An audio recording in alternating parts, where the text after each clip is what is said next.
3rd, 2015, and we want to know, did Batman add the ultimate troll to his growing list of cool titles? Can you wait for the song to stop in DC's latest game of pan-dimensional musical chairs? All this and more is coming up next. It's a mini episode of Random New 52 stuff coming up now on DCR. We rescue a world from mysticism and tyranny, and usher in a future brighter than anything we can imagine.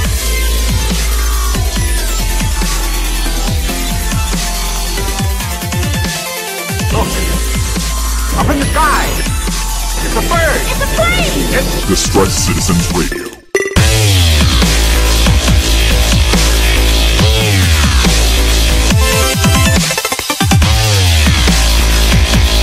Buongiorno, and welcome everyone back to a mini episode. Yeah. This is weird. This is quirky. This isn't our style usually, but we had a bunch of, obviously, convergences going on right now.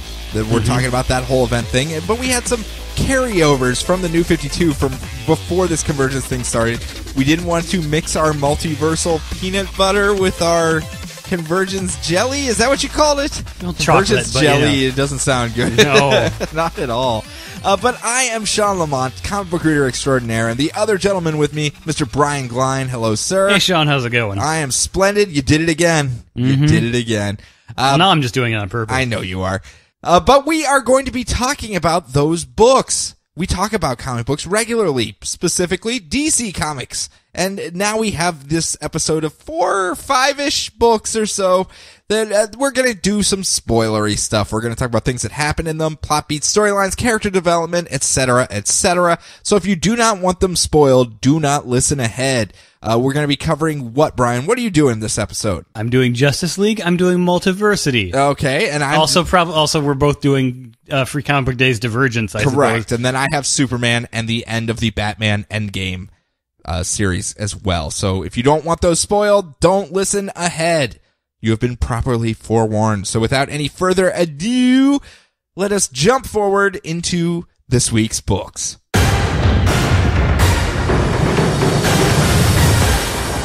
Right, so we are starting with Justice League 40. Big things! Big things are happening. Big things! Holy crap, this week, dude. This week! Yeah. Between Convergence and this smattering of books, so many things happening. Yes, this very deliberately placed series of books. Yes, I know. Despite what the 15 different pencilers and inkers may say on this issue. So the universe has died and been reborn again too many flipping times. Creation itself is ticked off at the DC universe. You keep rebooting. Subtext. Stop it. Stop with the rebooting. We can't keep this all meshed together because you keep resetting things. Subtle. Very subtle. Yeah, so we start off just following around a man who kept his powers after the Amazovirus, the last series. Is his name Tim? I forget what his name was. He's just wasn't he like a laundry machine repairman or something? Sure.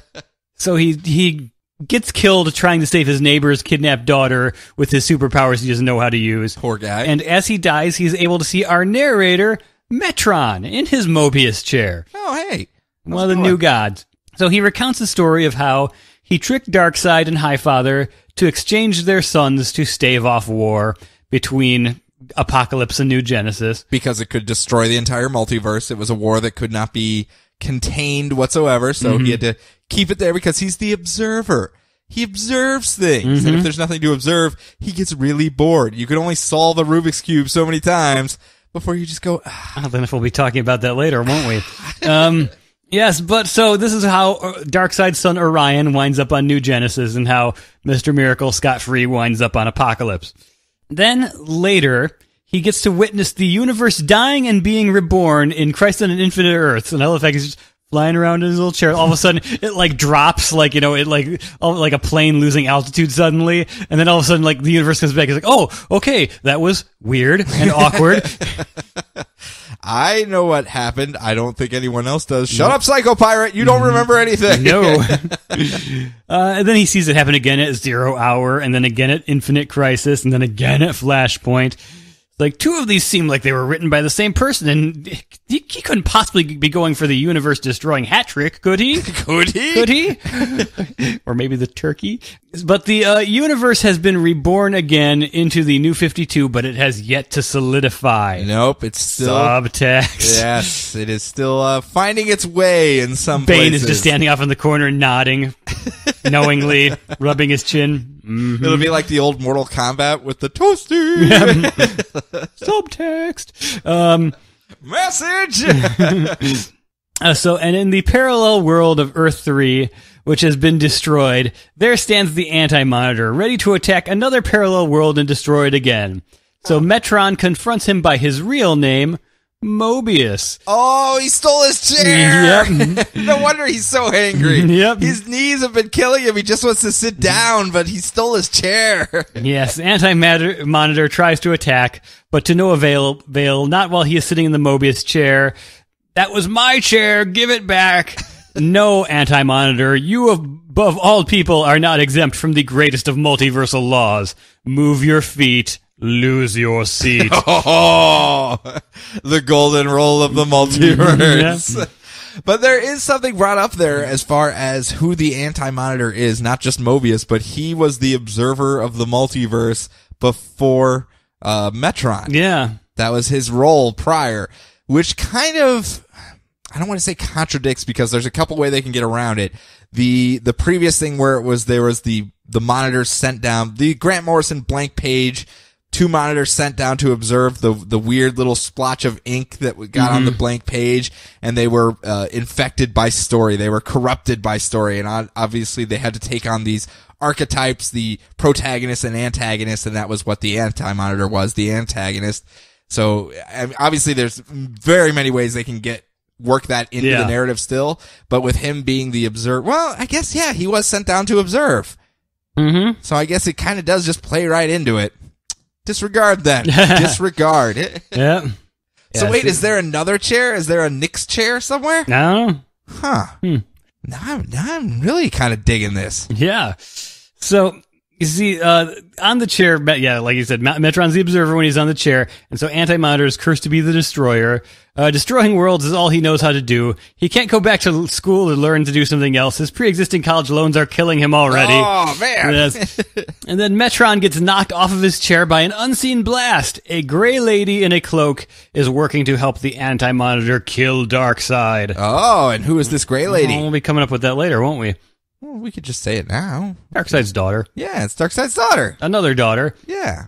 But the one that's been important, the one that's been... Yeah, the one that would have been in Vibe, I suppose. Yes, this is the behind-the-scenes framework character that actually, if you look over the entirety of the New 52 on, has been kind of a linchpin in a lot of storylines as far as the entire origin of the Justice League when Darkseid first launched his attack on Earth.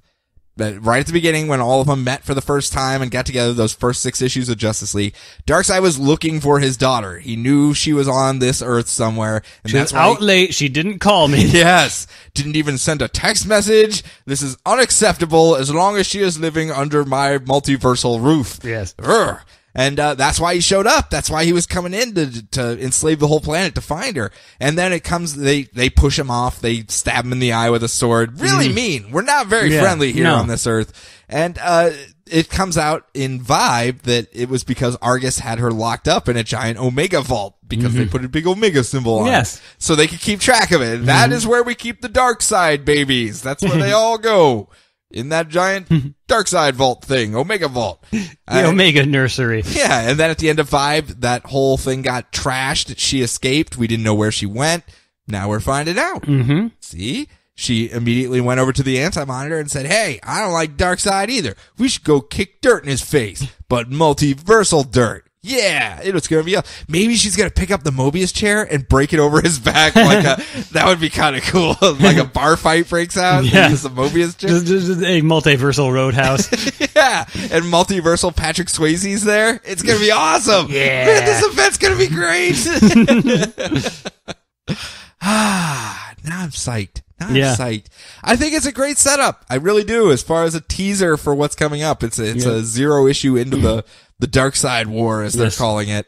And no Justice League book again, but Well, dude, you always complain about this.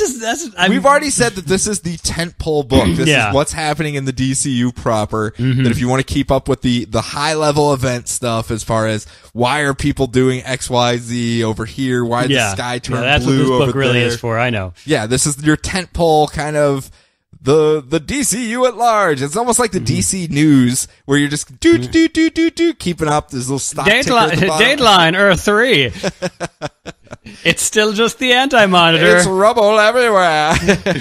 Our boys are sweeping up quite nicely, though. Anti-Monitor struts his stuff in his brand new face mask with tubes on it. Turning all the heads here on Earth 3. So yeah, I thought all it was two of them. 3. Metron was there too. Well, yes. No, I thought but he's not going to turn his own head to look at himself. He's going to turn the chair. So. Okay. No, I really thought it was a nice start to a big multiversal event type thing, and we've had a couple of them. If anything, we are living in the embracing of the multiverse time. The last couple months, the convergence stuff, this going on. Obviously, Multiversity is like the cake topper of that whole like celebrate the multiverse. They are embracing the shit out of the multiverse and just going, we own this. We're not going to run away from it. Good luck, guys. We gave you a nice little 2-year head start there, but now we're tossing you in the deep end. We hope you can keep up. Hopefully you can. So I have a little bit of a lighter fare, a palate cleanser, shall we say, in Superman. A sorbet, some ginger, a little sliver of ginger for you to get all that big event stuff out of your mouth, because I have Superman number 40 that was written and drawn by John Romita Jr. And it is tonally different from anything we are going to talk about today.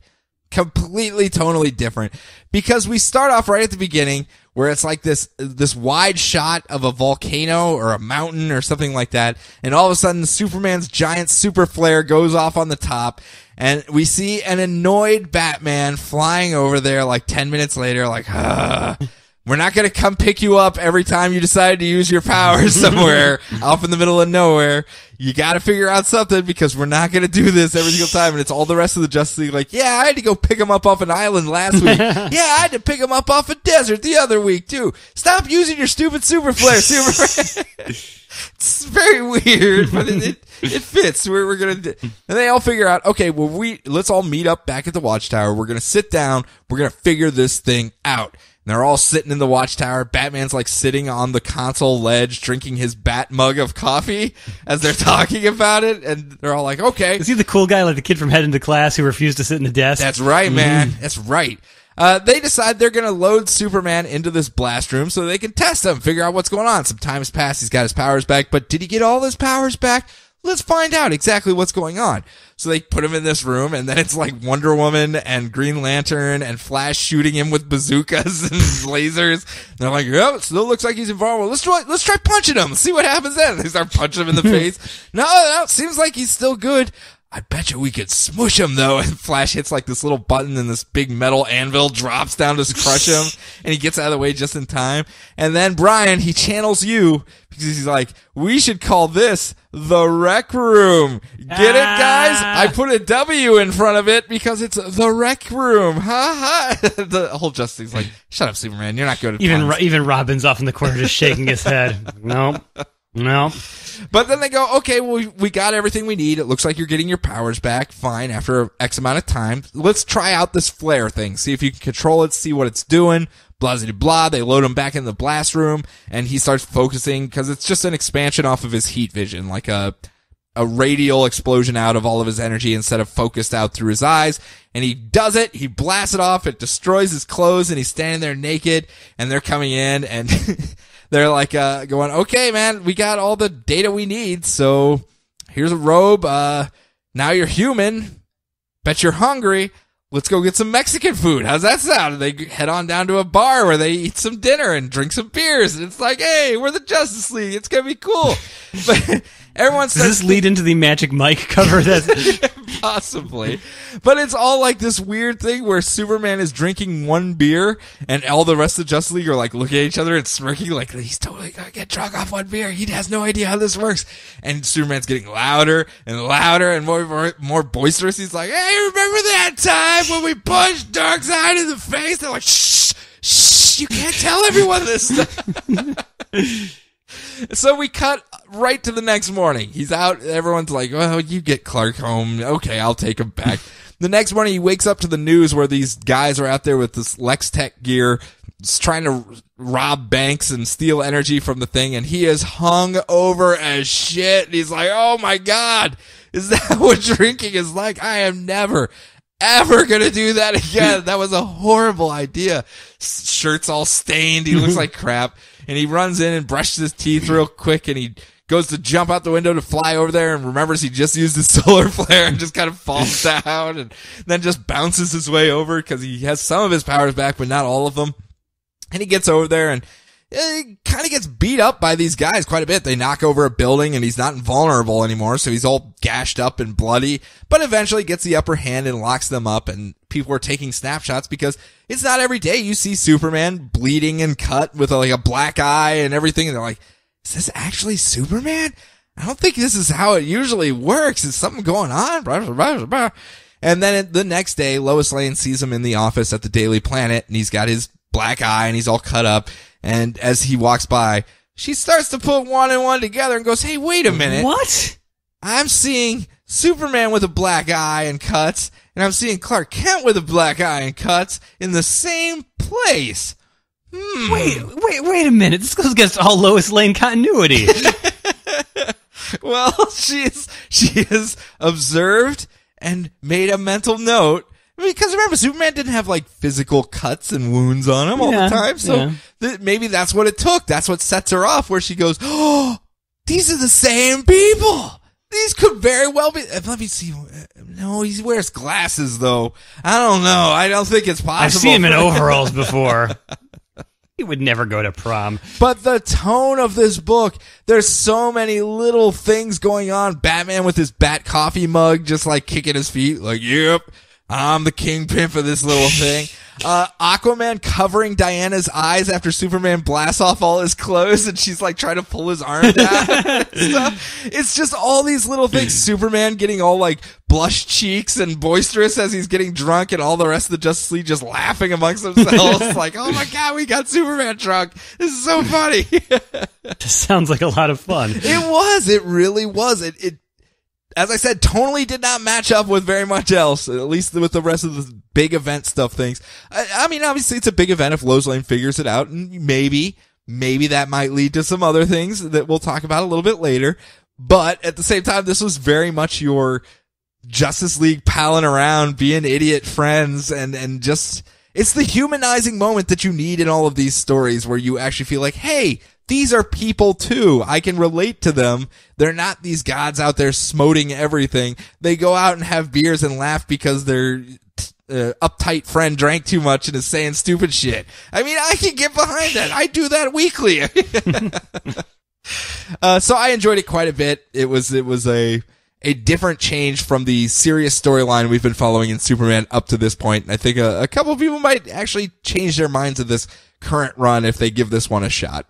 Plus, it has Superfly for the cover, for the movie cover for this one. Superman dressed up like a pimp on the front, leaning out against a Cadillac. So, I mean, you can't go wrong with that. You can't go wrong with that at all. So next up, Brian, it's you. Is me. Yeah. Because I have Batman. Just tonal whiplash here because we're dealing with the Endgame storyline, and I'm going to go a little long on this one. I'm just going to put my legs up. Yeah, this one goes a little long because we've been dealing with an apparently immortal Joker. He has been shot in the head, he's been stabbed, he's been crushed, and he keeps getting back up, like creepy zombie style, just sitting right back up like, hey guys, I'm fine. Forgot to mention it. I am immortal. I've been here for centuries. I have inside me blood of kings. I have all of these different origin stories, but just realize I've been here since the dawn of time, and he's been trolling Batman and like showing him these different news articles and stuff like that, going back hundreds of years where it's just him peering out of windows at all these catastrophes throughout the history of Gotham. Here's me photobombing a Vandal Savage portrait. So there's been this confusion of, is he actually immortal? Is he actually this timeless being? Or is he just the Joker trying to play another joke on Batman? And the culmination of his plan was releasing this Joker toxin that made everyone else similar. They also are immortal. They are also unable to be killed, and they are completely feral Joker monsters running around trying to eat the flesh of everyone that is not a Joker zombie. Not a good time to be. So it has kind of painted Batman into a corner where he has had to make an allegiance with some less savory folk. He has actually signed on villains who are immune to some of this stuff, or at least got away from it. People like Scarecrow, Mr. Freeze, Poison Ivy, Bane. And they have even signed on because it's hard to be a good criminal when there's just zombies running around. It doesn't mean the same thing. No one's really like putting your news story up there or anything, because it's just, hey, in news today, more zombies. Guys, they're all over the place. That's all we got. See you tomorrow. And today's head story, brains. So they end up leading this attack. Did they say Banes? No, they said brains, Bane. Oh. Maybe someday it will be Banes. But they lead this attack against the Joker, who's having this gaudy parade through the streets of Gotham with all the zombies and all of the trophies from Batman's Batcave as the floats, because he raided it and took out the dinosaur and I the love penny his Joker T-Rex. Yes, it's very nice. And they lead this charge against him until the Joker sets off this sonic weaponry that breaks off the face shields that they were using to protect themselves from the Joker toxin out there. And they all succumb to it, and they're crumpling. And the Joker's mocking Batman as he's about to pull off the mask, because he just wants to see Bruce Wayne, just wants to watch the light die from his eyes. It's such a lovely moment for him. And he takes off the hood to reveal it was Dick Grayson. He's like, what? No, that's not how this is supposed to be. I wanted real Batman, not Dick Bats. Get out of here, Dick Bats. But where's the real Batman? Where is he? Oh, no, this was a trick. He's after the original source of this stuff so that he can find a counter agent to get rid of this Joker toxin, and he goes running off to try to find him. Where nearby, Batman and Julia Pennyworth, Alfred's daughter, have literally used the technology that we saw in the 0 Year stuff that Batman used to map out the Batcave back before he even became Batman, to traverse this cave system underneath Gotham to try to find the original source of this stuff called Dionysium, that was the central piece of the formula that was put together by the evil mad scientist trio to make this immortality zombie drug thing. And as long as he can get his hands on some of that, he can make a counter agent. And they actually find it. And they're like, yes, we got it. And he's loading some of it up inside the probe there so that Julia can bring it back up. But just at that moment, that's when the Joker sets off a bunch of explosives and comes down, and it's a mano-a-mano fight inside the crumbling cave network beneath Gotham between Batman and Joker. And this is not like a ha-ha 2 or 3 panel punches, like, oh, look, judo flip. Yeah, there we go. No, this is a brutal sweat, blood, gnashing of teeth flying out of faces. I mean, it is people getting stabbed in the spleen, and it is a brutal brawl where these two are just going at it. And Batman has already had a rough time, and eventually the Joker gets the upper hand. He seems to be much more aerobatic and stab happy. He's very well a hand-to-hand fighter here, and he's about to stab Batman through the heart when a stalactite falls, stalagmite? Stalactite. Stalactite. Yeah, stalactite. It came from the ceiling. I know, I had to do it in my head. But it falls and hits the Joker in the back, knocking him over, and he is half crippled, it looks like. So he is trying to crawl towards the Dionysium to get a little bit more in him, to get him healthy once more. And that is when Batman goes ultimate troll mode and just kind of flops on top of him because he's all stabbed and broken and bleeding out. And he's like, no, wait a minute, Joker. I think you were right. I totally believe you now. You are immortal. You don't even need that Dionysium stuff, right? Oh man, why did I not see it earlier? You're the coolest. We're the opposite sides of the same coin, so why don't you just stay with me while I die? 'Cause you're gonna be fine. You're immortal. That's what you've been telling me all this time, and I totally believe you. And Joker's just kinda like, no, get off me, dude. Get off me. I gotta get over there. Steamroller. You hoser, steamroller. But he delays him just long enough for the cave in to destroy the pool of Dionysium, and Joker is just like, no! And Batman continues to taunt him like, ha ha, man.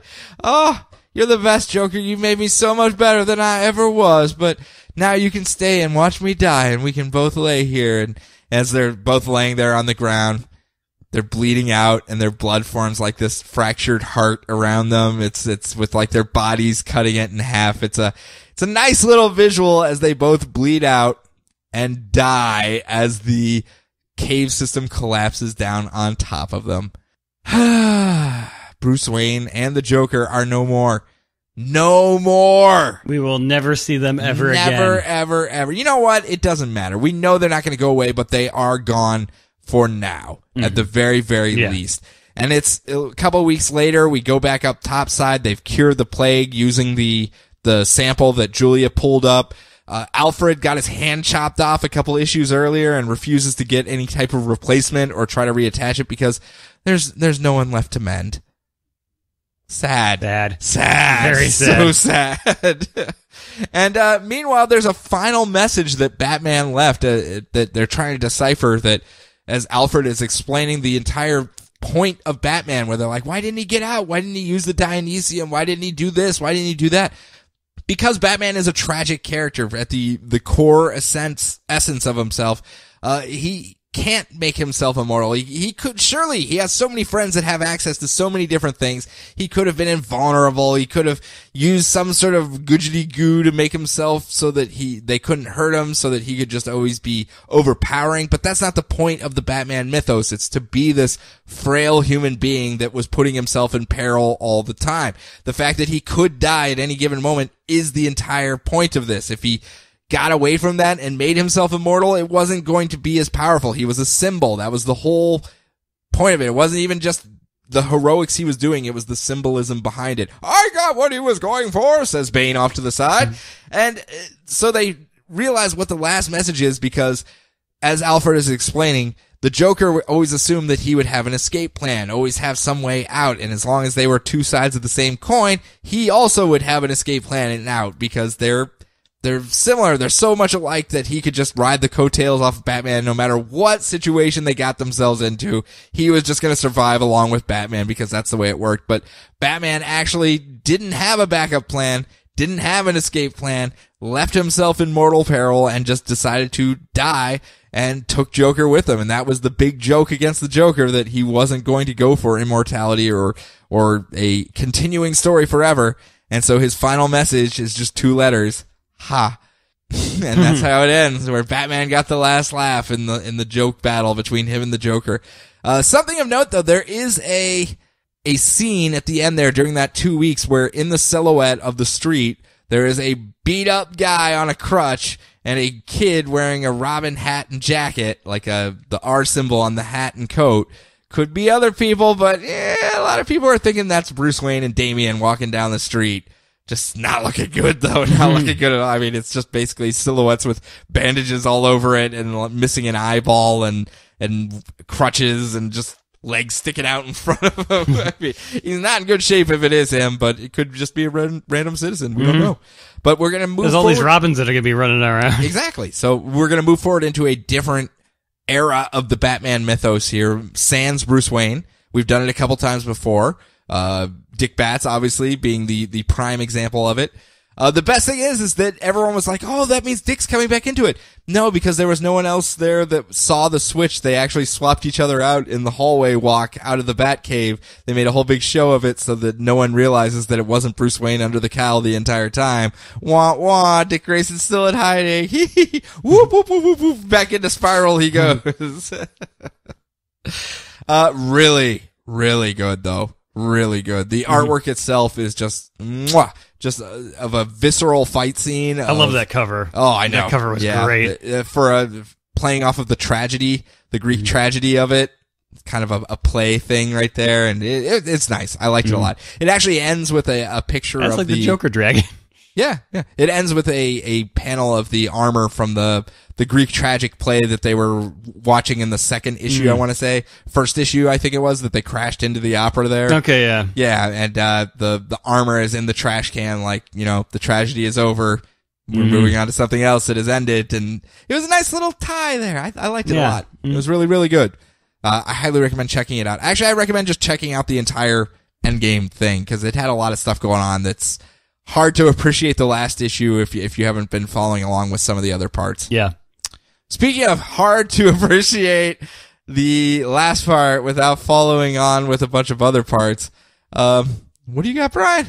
Are we doing Free Comic Book Day Divergence right now? No, we're doing Multiversity? We're doing Multiversity. All right. Multiversity number 2. The finish your master's degree in DC Comics and then read this for your postdoctorate. Just when you thought it was all over, the story goes on with or without you. Yep. Doesn't need you. Nope. So that's not true. It needs you. Well, yes, it does. When we last left the House of Heroes, it was being attacked by Hell Machine, and you said it wrong. It's Hell Machine. Hell Machine. And Harbinger was freaking out because there's a multiversal SOS that is going out right now. All the heroes that are trying to save the multiverse are being attacked by the Gentry's gigantic octopus city monster, and things are looking a little bleak. Meanwhile, on Earth 13... Oh, hey, Earth 13. How's it going? The Dark Magic Eternal Twilight Justice League... Okay. Beats up some vampire people who have invaded from the Red Rain, Earth 43, and Super Demon is able to lead their way through a transmatter cube, to attack Vampire Dr. Savannah. The vampire. On the fake Rock of Eternity. And they Is just... he a wascally vampire? He's a wascally vampire. And they just slaughter the crap out of Savannah's and the Blood League because he's like the Red Rain, Dr. Savannah, and he's like, oh yes, I will lead my Vampire Justice League to destroy this weaker Earth 13. And I severely miscalculated this. It's Superman, Demon, mushed together. Of course he's gonna just trounce all over. It's like the Demon Knight's world. Yes. It's like fate shows up and just stabs Savannah in the heart. Zatanna forces the Blood League to love coffee instead of blood. Yes. Oh my god. Make mine Americano! Yes.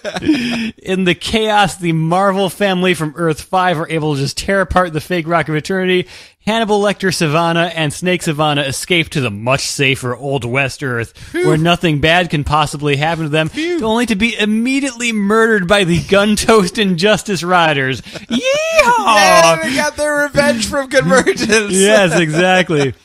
So a crisis begins happening all at once on every single Earth. Crap is just going down. It is so huge in scale. It is gorgeous. Candidates from every Earth are brought into the House of Heroes to try to save the multiverse. Like Adam Familiar from Bizarro Earth, which seems like it's just like a joke Grant Morrison thought of at the last minute. It's like, oh, I gotta squeeze this in here. Let me just slap in Adam Familiar. Yeah. Sunshine Superman from the Groovy Earth. Abin Sur Green Lantern from the Pulp Earth. And Lady Quark and Lord Volt from the Forerunner Earth. Acting just as pompous and delightful as they are in Convergence Supergirl Matrix. I can't help but hope that he didn't see that issue in advance. Like, I gotta work this in here somehow. They try to help Atomic Batman decipher his copy of the Multiversal guidebook that he has with him. Good luck, buddy. We're still working on some parts of that. Yep. When a robot Earth Hawkman points out that the deception that is being made by the Chibi Earth Wonder Woman and Steel, it's like, I'm a robot. I understand this. They appear to be robots themselves. Beep, beep, ribby, ribby, scream. Bitty, bitty, bitty, I believe. Yes. They're spies. Yes, they're emissaries planted there by the empty hand. See, I would have thought he would have pointed out, why would someone build a robot Hawkman myself? Well, yes.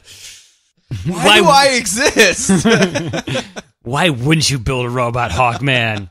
So meanwhile, on Earth 8, the analog Marvel Earth, the analog Avengers are teaming up with the Multiversal mission squad with Captain Carrot and President Superman and Red Racer and Aquawoman and whatnot, taking on the now Gentry-infected Super Judge, who is going to destroy the multiverse by solving a Rubik's Cube in under 15 moves. Yep. This is the last of the Monitor race, right? Yes. So we have the Anti-Monitor, and then we have the Monitor. This is the last of the Monitors. He's the son of the original Monitor, correct? Yes. Who turned into a giant vampire. Multiversal vampire. Mandrak. No, good old Mandrak. Sorry, my bad. He will use his power to make sure no one stops him, and he's going to make everything exactly the same, especially that annoying, funny animal, Captain Carrot, and blasts his head from his body. No! Ding! But luckily he's a cartoon. Yes. So Nix's sidekick, Mr. Stubbs, the pirate chimp, runs over and explains... Do you realize you're saying these words I know, right? in, like, order? Yeah. Is it even, like, going through your head as you're reading your I'm notes? just so excited I'm saying things that I'm pretty sure no one other than Grant Morrison has ever said. It's the get your hands off my chocolate briefcase thing conundrum again. So... Mr. Stubbs, the pirate chimp, runs over and explains to the severed head of Captain Carrot, thanks to cartoon physics, that Nix Wotan, the super judge, allowed himself to be taken over by the Gentry so he could open the doors of the multiverse to them, but doors open both ways, and it allowed the Multiversity to come together and destroy them once and for all. So Aquawoman is able to stave off the Rubik's Cube solving by being a complete and total badass. Yeah, very much so. She's like, oh yes, I'm the most powerful person on my Earth, and I'm probably the most powerful person on in the entire multiverse. So NBD. Yeah. I thought she was just going to get the Rubik's Cube wet, so all the stickers came off and he wouldn't be able to solve it. Oh, curses, foiled. Yes. So Atomic Batman uploads the Multiversal guidebook into Harbinger's computer. So meta. The Marvels drive the fake Rock of Eternity into Hell Machine's heart like a javelin to save the Hall of Heroes. Red Racer gets Captain Carrot his body back to his head, and then Captain Carrot and Mr. Stubbs give Red Racer all of the Multiversity comics to read at super speed so he can figure out how they're all connected. Hey, you like comics and have super speed powers? Figure this out for us. So he figures out that SOS is the code word to activate the transmatter cubes. So he realizes he has to make a super speedster crisis sacrifice like his hero, the Flash, and approaches escape velocity to summon Flashes from every other universe in a split second to all travel to Earth 8 and punch out Super Judge at once in one of the most beautiful things I've ever written in comics. They should have sent a poet. That was a lot of flashes, though. That was a lot of flashes. It was so cool. Just tick off all of my boxes right there. The good Nix Wotan comes out of his evil shell, but the Rubik's Cube was solved at the last second, and the lines of the Rubik's Cube all come together and start forming the panel grids of the comic itself, allowing the Gentry through. But by doing that, it also allows Harbinger to access all 52 worlds at once and sends emissaries from every single one to attack the Gentry. So this is pretty small in scale, right? Yeah, once they defeat them in one of the grandest super fights ever, they travel through a doorway back to Earth 7 where the whole Multiversity shebang started, where they come across an evil giant dark god sitting on a throne built out of the rubble of Earth 7. Commanding an entire army of Gentrys. You just took out my one wave of Gentrys. I've got 50 of each of them. It was like one troop in an entire army that they just spent all that time fighting. I've got like 50 hell machines, you know. They're back there building stuff with Legos. You can see them in the back. Yes, they have completed the Oblivion Machine. They've already destroyed Multiverse 2. I will choose when you reach the end of your story. Empty as the hand. I will see you later. You guys pose no threat. It was a stress test just to see if I had to worry about you fictional characters over here. Don't have to. Everything's hunky-dory. I'm out. So then they're all teleported back to the House of Heroes, and President Superman and Captain Carrot, perhaps the two most divisive characters in the multiverse, realize that all of the troubles are coming from Earth 33, and they look right at us and let us know that all the problems are coming for us, and we're coming to get them. Oh, God. Yes. I don't think I'm ready to deal with Captain Carrot. I know. President Superman, at least I can have a conversation with. Yes. Captain Carrot's going to, like, punch my head off and be confused why I don't just walk away. Yes. They have the knowledge now. They can travel anywhere in the multiverse. Including Earth 33. So they initiate Operation Justice Incarnate, which is a multiversal Justice League Unlimited. Just shut up and take my money already. Good Lord. Oh, man. So, okay. Yeah, So Super Judge's risk saved them all. So is there anything we can do to help you for how you helped all of us? No. Victory is its own reward. I'm a super judge. That's just how I roll. Yeah. Oh, wait. There is one thing. So the entire multiverse pitches in to give him $800 so he can pay his rent that was overdue back on Earth Zero at the beginning of the series. The end. The end and the best. So this entire mini was the adventures of Super Judge to pay his rent for 1 month. Yep. Jesus, man, that guy was hustling for some cash. Oh my God, it was so good. I don't care if I have to wait another 10 years for the follow-up. It was amazingly good. I don't have as much of a link to some of the characters, obviously. But a lot of them are just new from whole exactly. cloth, so. I mean, for me, as a new reader, I was able to follow most of it. I'm not going to lie. There's about 10% that I'm still bouncing around in my head. And that's a lot of There's a lot of the metatextual, Yeah, the metatextual. Our readers trying to ruin comics kind of thing. It's that's the question. Yeah. Who do you think the Earth 33 shadow person was that's building the Oblivion machine that wants to destroy all of it? That's been putting all of the heroes through the paces to see if they were going to be an Grant issue. Morrison putting himself in there again? That's just it. Yeah. Is it Grant Morrison? Because if you he's look just telling at a cool story. who from Earth 33 is causing all of this pain for all of these characters? If he honestly sits down, and he has done interviews where he believes that these are actually different planes of existence, and he is a creator. He is making things happen. He is a super god, as he says.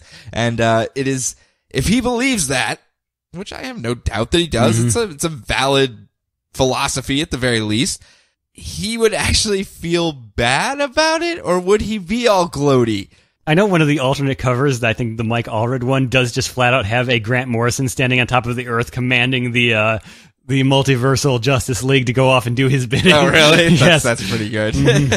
No, it's a very interesting idea. Or are we is that like the machinations of us, because the whole, we refuse to allow the characters to die. We won't let it happen. We'll just resurrect them ourselves. Yeah. I know I read on the comics continue whether you think they're not cool anymore or not. Yeah. You know? Well, I read a whole big thing about how people are saying empty is the hand is us demanding more books of the same thing, at least. Just like, empty is the hand, make it happen. Let's get it going. Fill his hand, So I don't know. There's a lot of different ways you can take it, and even if Grant Morrison sat down and explained his take on it, I wouldn't want that, because I kind of prefer the open-ended nature of it. And I think that's the divisive nature of his books. If you can go into it and maybe not have 100% idea of what his metatextual stuff is, whether it's if you have multiple things knocking around your head that it could be, and all of them are valid, that's just as good to me as having it spelled out or spoon-fed to me and him sitting down and telling me. That would almost take some of the fun out of it for me. Yeah, that 5 to 10% missing is what makes me love his stuff so much, because you just can just sit there and think about it. You know? And like a year from now, something's going to come up that's going to remind me of this, and I'll go, I never did hash that out exactly what it was, and I'm going to spend like 10 minutes mulling it over in my head from my faded memory from that point, and it gives it some longevity. It really does. But I completely understand why other people would read that and just go, okay, so I'm getting most of a story, and it kind of doesn't really follow its own rules as far as telling a story. So no, I didn't pay $3 for a mental exercise. I paid $3 for entertainment. This isn't entertaining to me. I can understand that entirely. That's not my style. I kind of dig it, I have to admit, but I completely understand if that's not your thing either. This is my, I would say the upfront surface layer storyline in and of itself would be enough for people. Just the giant multiversal battles of all these characters. I thought Hell Machine was the internet itself because it was stealing all the files from Harbinger. And I was like, oh, it's like the internet stealing all the comics there and just taking them and taking and taking and taking. So that was my thing. I don't know if it's true or not. I don't need to know. That's my interpretation right off the top of my head. So I'm going to run with it. Yeah, I know my kid saw me flipping through the Multiversal guidebook, and he like his brain is just open. He won't stop talking about the multiverse now. Oh, really? 'Cause he loves the idea of multiple versions of the same character. He thinks that's just great. I'm like, oh, chip off the old block. Do you think Multiverse 2 was the post-Infinite Crisis multiverse that got destroyed? Possible. That they destroyed that one? Or do you think that it's his whole orrery of worlds where he said there's multiple orreries out there and they just went and ate it's like, we ate number 2, whichever one you want to consider that to be. Yeah. But guess what? There's about like 1 million of them. Yeah, so there's an infinite number of them out there. So, I mean, hey, we got one. Yep. I don't know. So good. Yeah. And by the way, DC, empty is thy hand. Get me that Operation Justice Incarnate right now. Brian, you're the bad guy. Oh, no. What have I become? How could you? As I stare at my hands, my empty hands. These strong hands. We do have one more, a late entry, since we're doing this on Free Comic Book Day. Yeah. There was a book called Free Comic Book Day Divergence that came out of the DC stable for Free Comic Book Day. And I would say normally Free Comic Book Day is a mixed bag for me as a weekly reader because it's either reprints or sneak previews of the first couple of pages of another book that's coming up. They've been decent about it the last couple of years. Maybe not last year. I can't remember last year's. Last year was the Future's End number 0. Ah, that's right. That's right. So they have been really good about that was very important. Yes. And unfortunately, didn't show up on any of the Comixologies or anything until like a month or so later. Yeah, that was a little rough. But they're making a concerted effort. All publishers really are making a concerted effort to try to get new offerings out there that aren't just reprints, that aren't just sneak peeks of stuff that's upcoming. I haven't peeked into Marvel stuff yet, but they've got 2 things. We'll see if those do anything. Yeah, so these little 3 mini stories that we're going to cover in this are kind of, I hate to use the word sneak peek, but it's kind of a 0 issue for what's going to be coming out of Convergence, where these books are going to be heading, the direction they're going. They're not going to be reprinting these pages in the other books. They're little standalone stories of their own. I'm sure they'll show up in the trade or whatever, but yeah, I'm sure they'll bundle them in there, but it's kind of transitional. It's kind of big shocking moments like, oh my goodness, that's the direction they're going. Yeah, I can't believe I'm not gonna lie, I thought it was going to be like a couple, like 2 or 3 page previews of a bunch of like the weirder new things that were coming out. No, this is hardcore mainline DC Universe continuity. This is the continuity books and where they're going from here. So do you want to do the first one? I'll do the second. Okay, so the first one is Batman. So before we do these books though, just as a word to you guys, there are spoilers in this, like mega spoilers for what's coming up in the upcoming issues. So you may want to actually either read the Free Comic Book Day thing or at least go and wait if you don't want the spoilers whatsoever, because I know these are major plot points. So Brian, go for it. All right, so here's our big bomb. 5, 4, 3, 2, 1. The new Batman is Commissioner Gordon with a buzz cut and no mustache. In a mech suit, in a corporate-sponsored mech suit. By the Powers Corporation? Why does that sound familiar to me? Is that one of the guys from Batman Beyond? I think it is. I think that's the big company CEO that he was always fighting. Interesting. I'm almost positive. So that's interesting. That's an interesting little mix there that they had. I know, completely off topic whatsoever, but the Spider-Man books recently had Alchemax show up, which was the Spider-Man 2099 company, and like Spider-Man 2099 came back in time and was working for Alchemax and blah, blah, blah, blah, blah. So I like when they have those types of ties in and they're like, hey, this is bad. You remember this? It was bad. So we've got a city-funded, police-sponsored Batman now. because we know how the crowdsourcing of superheroes works out so well, after crowdsourced Superman became a rampaging beast across the multiverse. Yeah, let's try it with Batman now. Do you think it's going to be them trying to control Gordon and him Gordon rebelling trying against to be a rogue cop? Yeah, and you're going to have to give me your badge. You've gone too far, Commissioner Gordon. I'm getting too old for this. Literally, I am too old for this. He was looking pretty ripped there for, I know he's ex-Marine and all that, but obviously the couple weeks in between Batman dying and him doing the whole getting out of jail. Well, I guess he was in jail, probably doing a lot of lifting. Yeah. Maybe they opened up a CrossFit in Gotham. Gotham CrossFit. Yeah, it's called Run for Your Life from every supervillain. People are really good at CrossFit in Gotham. I don't know why. Today we're going to you throw random exercises at them. They adapt very well. Today we're going to be doing running from the Scarecrow and go. We've got our Man-Bat simulators on strings. We're just going to start throwing at you now. Dodge them. Duck and dodge them. So next up we have the follow-up from Superman, where Superman is on the lam. He's hiding under a hoodie as Clark Kent, and he's meeting. He's not riding on an actual lamb? No. That would have been adorable. It might have been, but he's not. But he's out eating breakfast with Jimmy Olsen, and he's trying to keep a low profile when some big muscle-bound dude shows up and goes, "Hey, you Clark Kent?" And Jimmy, of course, being the quick thinker he is, goes, "No, this is, Horace, son." And as soon as the guy was like, "Huh," and he walks away, Clark Kent's like, Horace, son? I don't even look like a Horace to begin with. Why would you jump with that? You're the worst, Jimmy Olsen. But this big muscle-bound guy turns out to be a villain of sorts, a guy that Superman once arrested, and he goes, "Yeah, I heard all about you, Clark Kent. I know you're Superman." And he picks up the big taco truck that they were eating at and throws it at him, and he knocks it out of the way. And eventually Superman captures him, locks him up, and then bounds away. He seems to be depowered quite a bit. And it turns out all the people are there. We see the news and the internet reaction to this, and it is, it's that goddamn alien that's been hiding among us.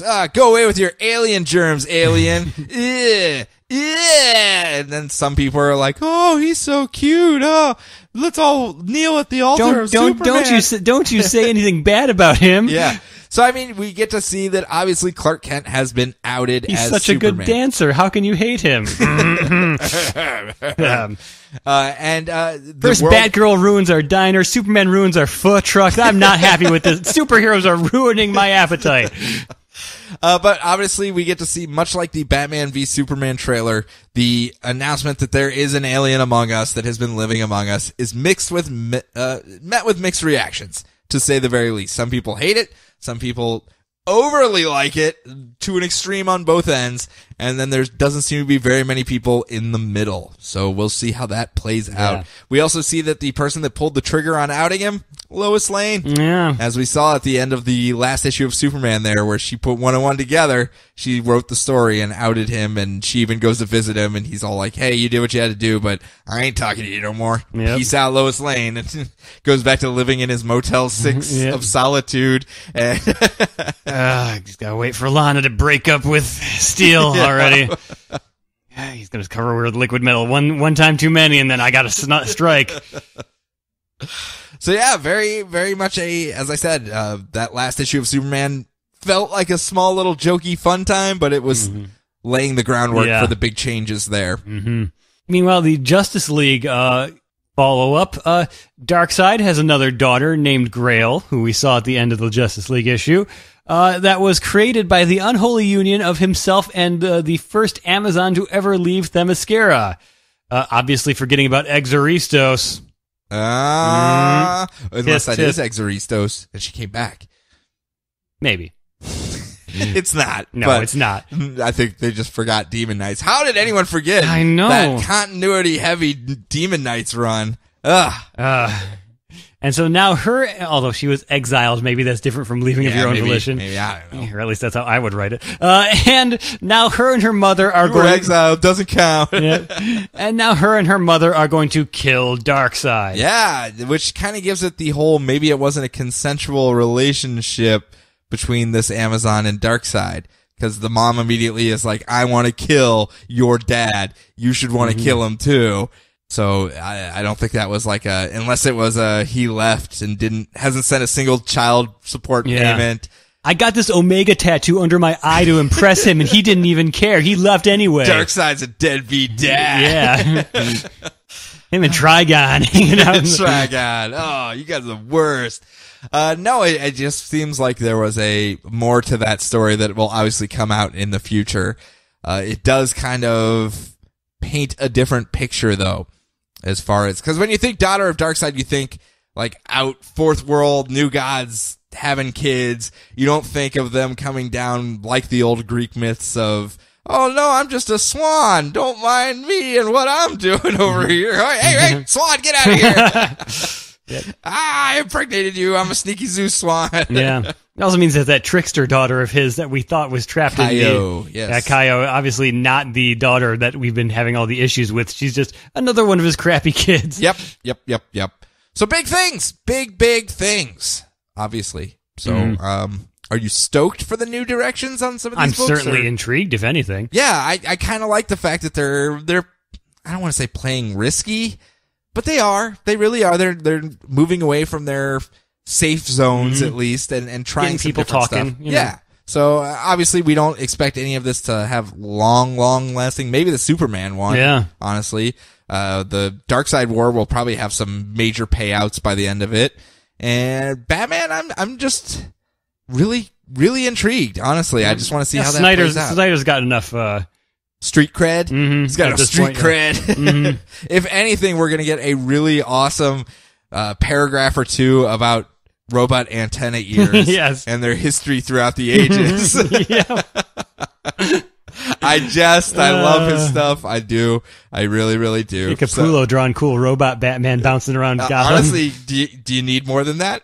Do you need more than that? Whoop, making those like mech noises. Whoop, whoop, whoop, whoop, whoop, whoop. It's like the robot version of Corduroy. Every time he runs down the street. Whoop, whoop, whoop, whoop.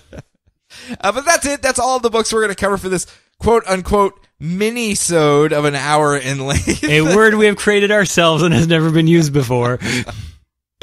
So next week, you guys know what's going on. We do have some 8-page lead-ins, I guess you could say, for the new crop of books coming in after Convergence. So we'll probably do a similar thing where we'll cover the Convergence stuff, and then the post-Convergence stuff we'll do another mini-sode, as I have just coined. And patent pending. Yes.